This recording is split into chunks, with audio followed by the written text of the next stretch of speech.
Welcome to Sidebar. So I thought for this episode we would talk about a pretty scandalous case that just came out of California that most of our listeners have probably heard of, at least in passing. This is the Katie Hill situation.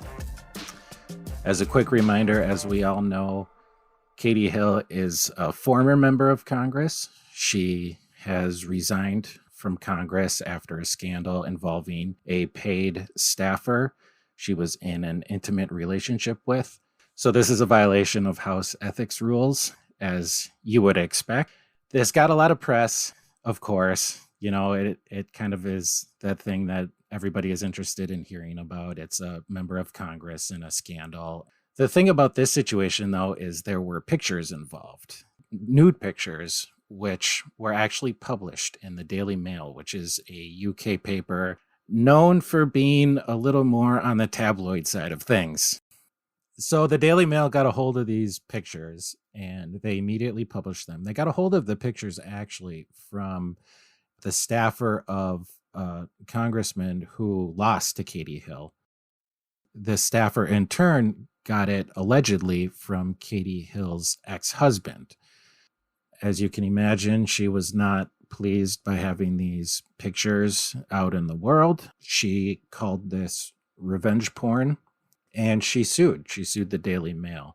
Her argument being that this was not a matter of public interest. These were private pictures and the Daily Mail could have just described what was in the photos as opposed to actually publishing them. But the Daily Mail responded with an anti-SLAPP lawsuit. And our favorite, this is a throwback to one of the beginnings of the podcast. To a very early episode.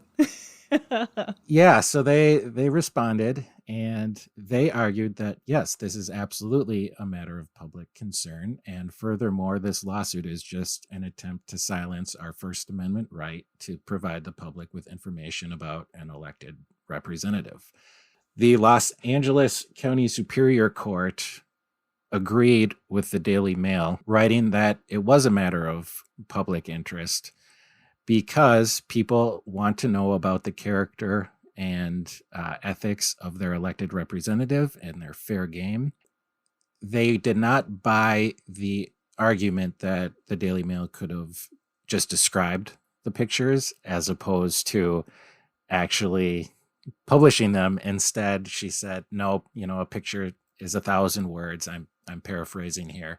But, you can't really argue with what's in the picture.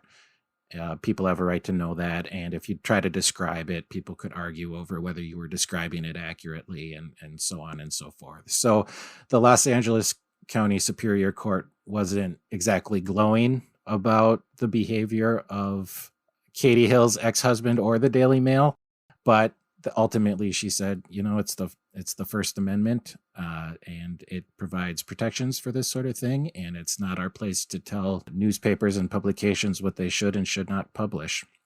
And so they are free to post nude photos of members of Congress if they get a hold of it and if it is a matter of public interest. Sweet. It's an interesting legal case, but it's also one that sort of just is the exact response that Andy has. It's like everything about this is just like, ugh.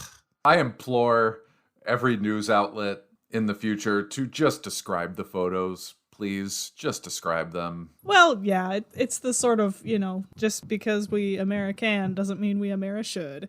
I'm quoting Jonathan Van Ness now, but, yeah, I do think it's an interesting case. And I think that, I find her argument a little stronger than the judge did. It probably would have been enough, in my opinion, to inform the public that this relationship happened and that it violated House rules. Do we really need the pictures of it?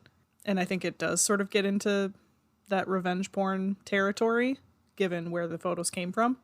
There's a legitimate legal argument that you can make, but you do have to wonder at the motivation of the Daily Mail. Is the real motivation to show the unethical behavior of a member of Congress, or is the real motivation... Right. Or is it clickbait?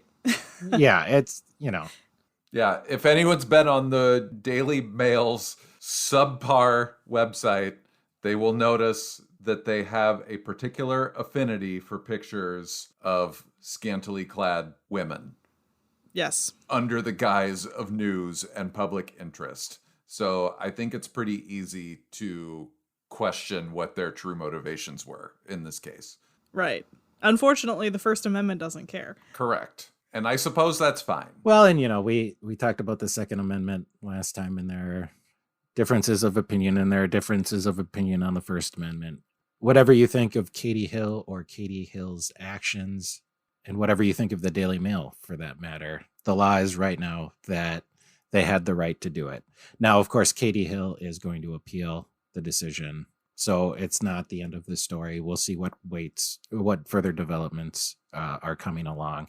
But yeah, it was an interesting case, and it was a little surprising to me. I think it could have gone the other way. But like I said, I do get the legal argument, and I do get the fact that the First Amendment does not tell people what they should do. It tells people what they can do. Thanks for listening to Sidebar from Fine Laws Don't Judge Me. We'll be releasing these every other week between our full-length episodes. Please subscribe to, rate, and review our show wherever you listen to podcasts. And if there's a topic you'd like to hear us cover, send us an email at finelawpodcast@thomsonreuters.com.